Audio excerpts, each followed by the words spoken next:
Hey, this is Dan and Nathan here from DKNG, and today we're doing something a little different. We're taking a behind-the-scenes look at our process video for Stegosaurus, our brand new art print. And today Dan and I are going to kind of walk through this process, slow it down a bit, and talk through how Dan created this illustration. So I guess without further ado, Dan, do you kind of want to talk about this first part of the video? At this point, we've already made a sketch, color sketch, pretty detailed, and now you're kind of taking the first steps into vectorizing this and translating the sketch into Illustrator.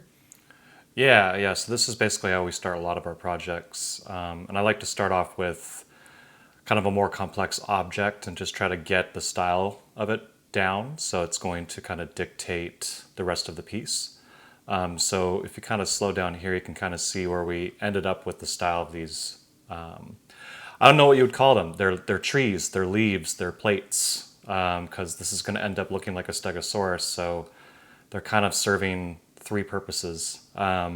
This was one of those situations where Nathan and I talked about the concept of this and how many meanings that we want to show and what we're kind of trying to portray. So we kind of ended up with this look where it's a little bit more on the painterly side, and you can see as we move forward into the print, a lot of this style is kind of dictated throughout. So this kind of really helped set the tone. And this, we should mention, is kind of a throwback to a print we made more than 10 years ago called the Mammoth.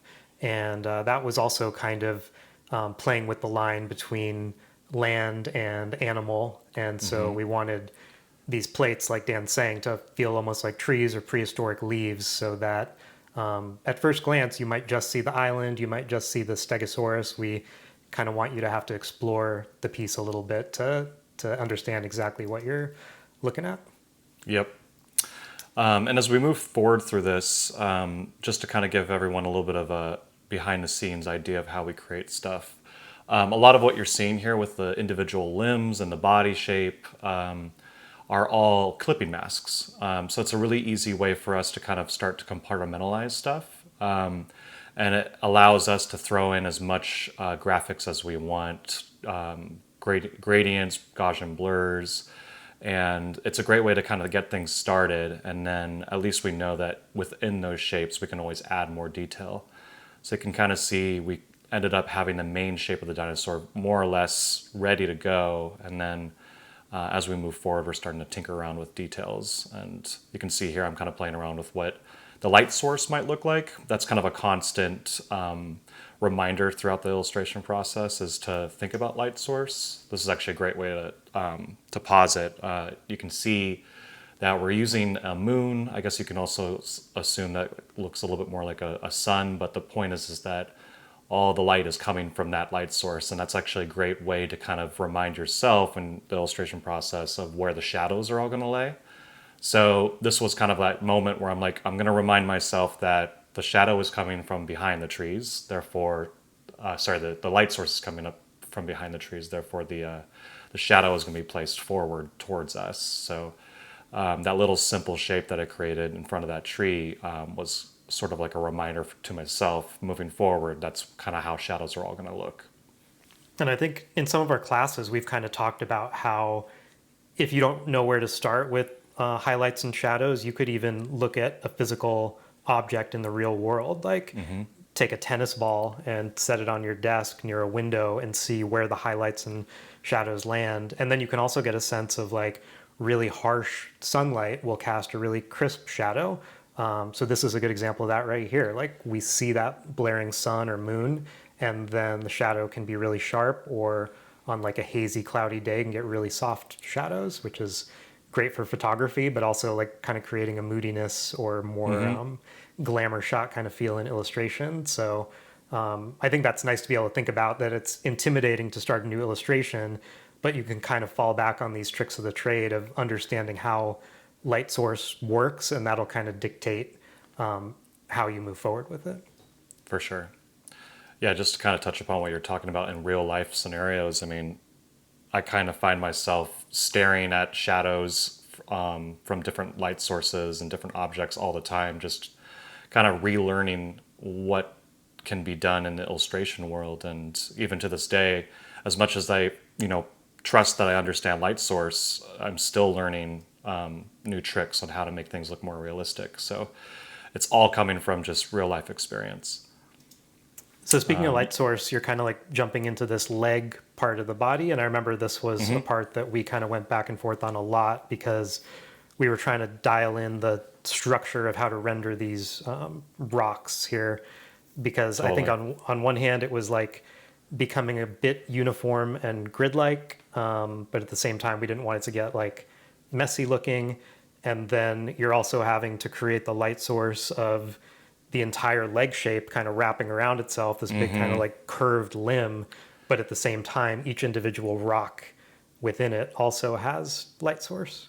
Yeah, I would say this thigh slash mountain slash cliffside is probably was the biggest challenge of the entire process. It was really just deciding what the rocky texture is going to look like throughout. And you can see we kind of had this kind of grid system in the very beginning, and Nathan kind of called out that you can kind of see the grid a little bit too obviously.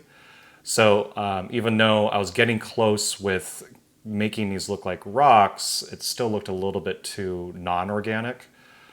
So we kind of scrapped this particular grid and tried again, but you can see I'm kind of playing around with light source where again, like the light sources come from the left slash top. So we're going to show the rounding of this leg in the process of also making these rock formations. And you can also see how that tree shadow up above is starting to wrap around the contours of that leg cliff mountain thing. So Yep. again, thinking about like every object, and then once it hits another object, how is that shadow going to fall?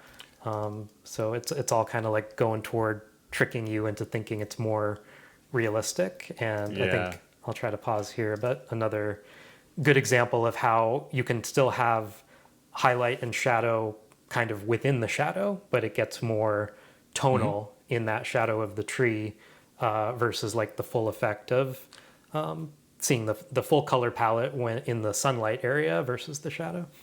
Yeah, one thing to remember with shadows is that A, it helps to do it when the whole illustration is pretty much done, so then you can start contouring around the actual shapes. And two, the concept of a shadow is kind of like lack of light and sometimes lack of color. So to make it look more realistic is almost kind of thinking of it in a more minimalist way. So taking away the orange or the yellow in this and only sticking to purple and navy was a way to kind of make it feel truly in shadow. And as far as like mainly what tools you're using in Illustrator at this point, is it safe to say that a lot of this is made using the pen tool? Yeah, the majority of it. Actually, at this point, there's no textures either in terms of linked textures. Everything is just built-in brushes, gradients, blurs. Also, all that stuff that looks, aka like rastered, is actually stuff that's all usable within Illustrator. So we're still dealing with only vector shapes. And I think at this point we can kind of see how far that thigh area has changed and a completely different style of rock.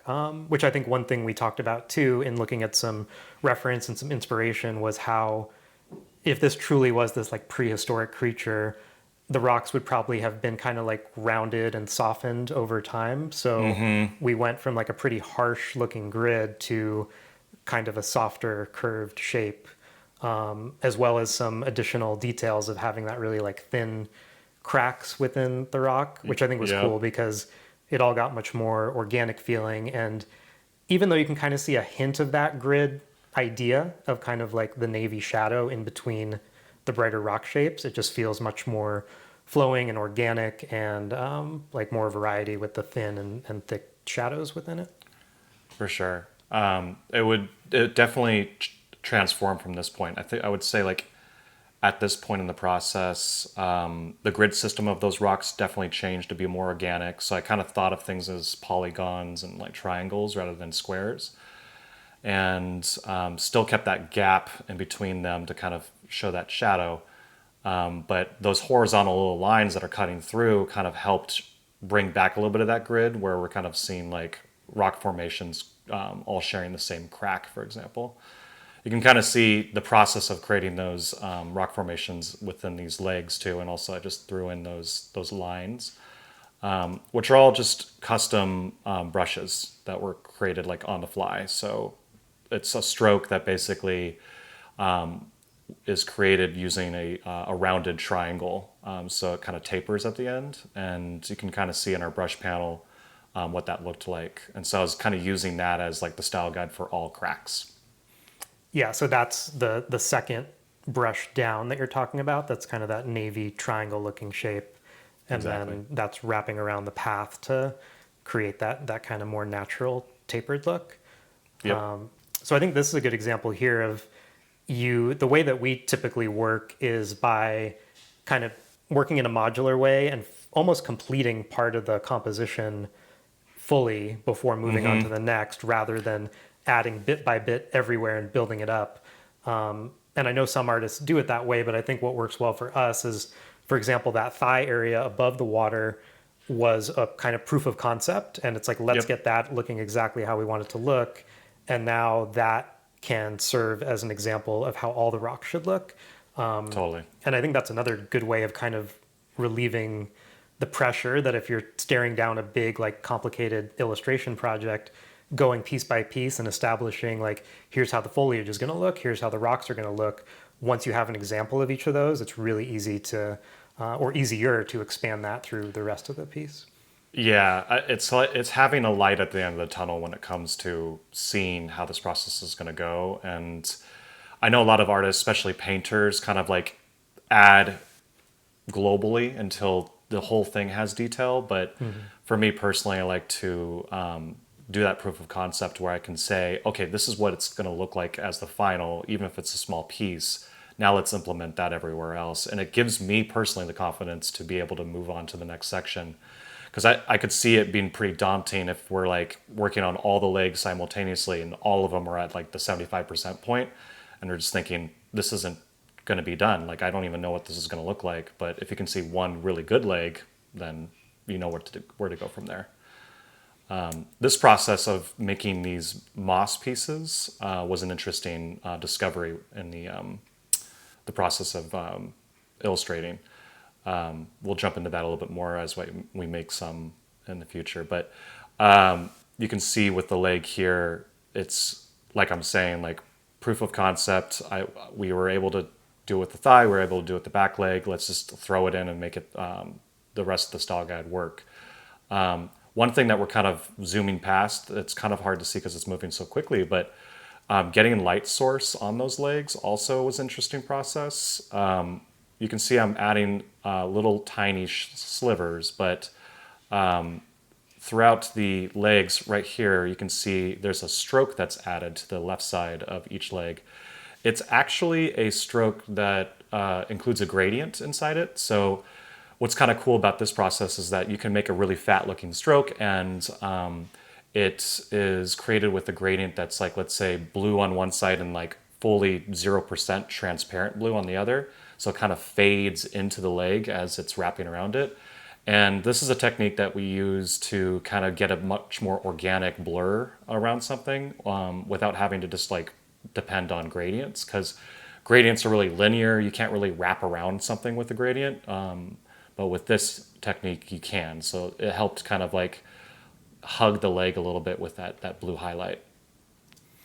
And I guess you're also thinking about how is water or how is light looking underwater versus above in the air. So trying to take all that into account of a bit more haziness. Obviously, you have some of that kind of dust on the ocean floor getting kicked up, but Yep.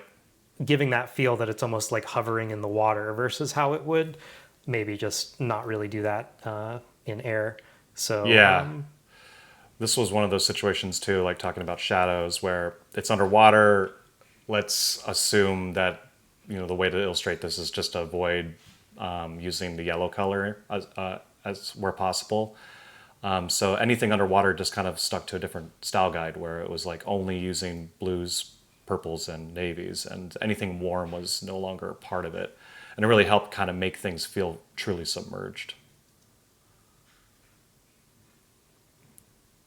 And those little guys, those little highlights are all just little gradients. So, you can do like a radial gradient around a circle. So like the center of the circle is full opacity. As it reaches outward, it goes to a zero opacity, and then you turn it and stretch it into an ellipse and angle them, and then they kind of look like rays of light. And it's like a super easy thing to make. But in this particular circumstance, we're actually adding that to the underwater area to make them look like rays of light going underwater, and including that with like an opacity mask to kind of dictate like how bright they get towards the center of the illustration. And are those rays strokes or fills that we're seeing? They're just fills, yeah. They're just regular old fills.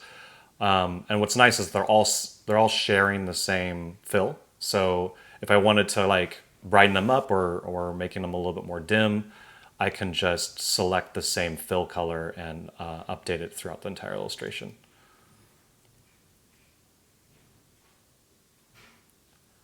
So At now this we're kind point, of moving into a new area that you had the suggestion of maybe putting some kind of house or lighthouse on here and telling a bit more of a story, which is something we're always excited to do in our work, to like have a little bit deeper meaning. So doing the house was one, and then we're seeing here you also had this idea to take these spikes on the tail and turn them into palm trees, which I thought was really smart. So it's like, again, kind of doing double duty. It's part of the landscape, but it's also part of the structure of the Stegosaurus tail. yeah, everything in this illustration had at least two duties. You even mentioned, and this is kind of a happy accident, that like the rocks themselves almost look like scales, and I was like, yeah, that's great, because we also want it to look a little bit like the dinosaur skin, because it is technically the dinosaur skin. So it was nice to kind of like then approach that concept with everything that was illustrated. It's like, okay, well, those little spikes aren't just spikes. Let's make them something more. And they totally started to look like palm trees. So might as well just make it palm trees. Yeah, and I think even when we started getting into texture later, we were looking at comparing like reptile skin or like alligator skin to plant life and like the cellular zoom in of what a leaf might look like. And they're like super similar. So there was a lot of overlap between plant and animal. For sure. Now that we're paused on this area, I did want to kind of talk a little bit about the moss. So this whole area that's basically teal and dark teal, that's kind of representative of like moss or grass kind of growing on top of the mountain. This was actually a technique that I discovered in the process of creating this. I wanted to have full control over the shadows of this, but I also wanted it to look really organic and kind of like, a happy accident in the end. A lot of times we would kind of pull from like found imagery to get this sort of texture, but you can kind of see like the basic shape of these things. It's kind of like a wobbly vector shape, but it's also surrounded by dots that are poking holes and creating dots. So kind of a negative and positive effect. And that was created using a custom pattern brush, but it's actually using two versions of that pattern brush, one that sits inside the shape and one that sits outside the shape. And since it's kind of a complicated, like multi-step process to get that to look like that, I actually saved it as a graphic style. And within the window of graphic styles, if you created a shape within this moss and you have it selected, you can just click on that graphic style and it'll automatically change it to that color. It'll have all those different strokes. And so all that list of appearances that are showing up on that shape, you can apply elsewhere.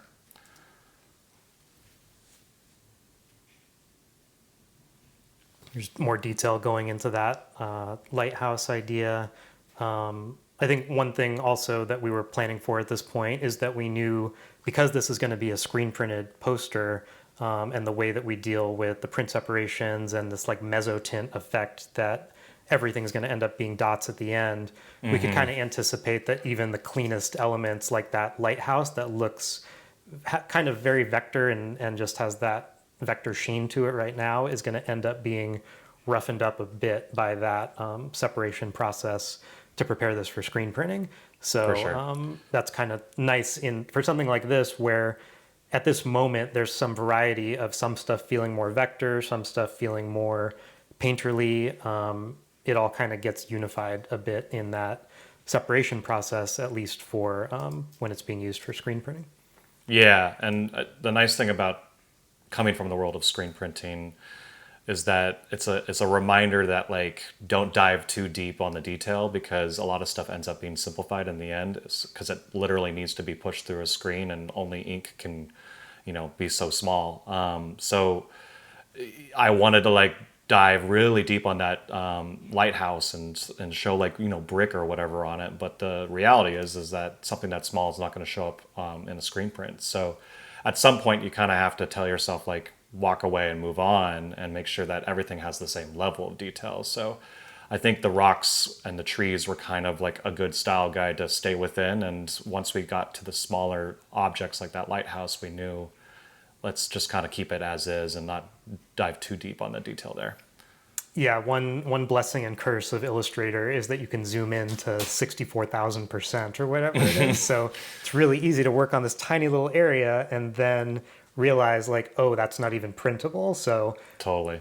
as much as you can get sucked in, we always try to remind ourselves like zoom out, get a sense of what this is actually going to look like in context and not get like too bogged down in the details if you might not ever actually see them. For sure. This is the introduction of our first linked texture inside the file, and it's basically just an object or a image that we found with Adobe stock, and it's essentially a sunset. But we reduced it down to a grayscale image. We played around with the levels, and then used a opacity mask to dictate its color. So you can see here I'm kind of throwing it in the background there, and I'm applying our navy as a way to kind of lay over the existing gradients that we've got going on. And I actually use gradients within that texture itself to really kind of emphasize the light source again, that like it's all coming from this kind of center / top left area.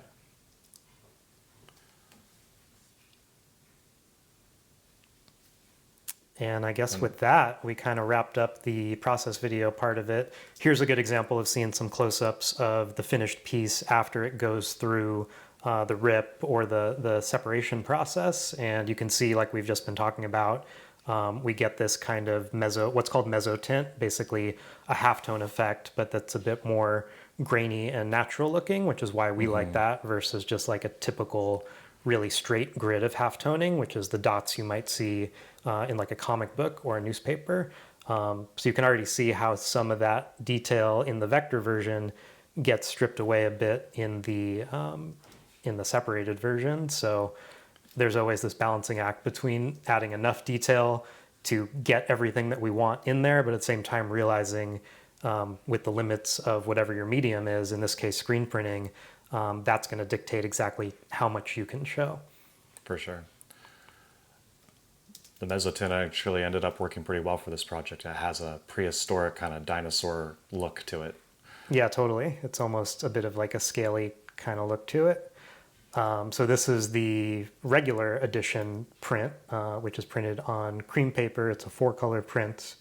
And then we also did a variant version, which is this, also 4 colors, different ink colors on a rainbow foil, like a metallic foil paper. So those are the 2 prints, and if you happen to be watching this before June 1st of 2023, this print is still available as a timed edition in the DKNG store. So you can check that out at dkngstudios.com. And also, if you want to check out a just super fast version of this process with no commentary, just kind of seeing it go by as a time lapse, you can also check out the time lapse version of this video. So I think that's it, and thanks for checking it out. Thanks, everyone.